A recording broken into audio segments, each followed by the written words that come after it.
All right, so let's walk through this first one. So what is h in this case?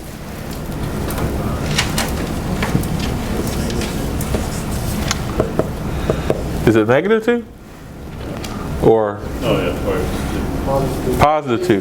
Because we remember they flip-flop, don't they? It goes negative to positive. What about k?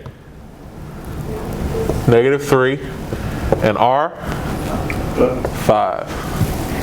Make sense? So we know our center is the same thing as just saying hk. So in this case it'd be 2, -3, and our radius should be 5. Questions? All right.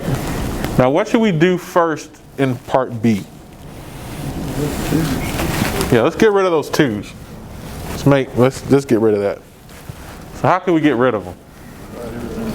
You can divide everything by 2. All right?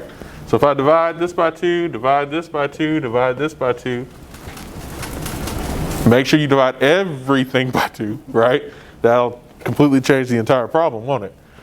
So we divide everything by 2, we end up with x plus 1 squared plus y minus 2 squared equals 5.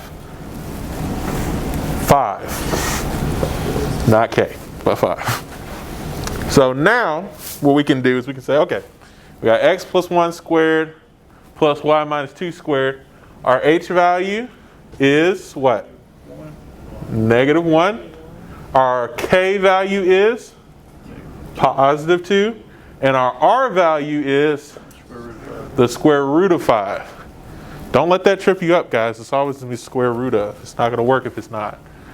So in this case, we've got our center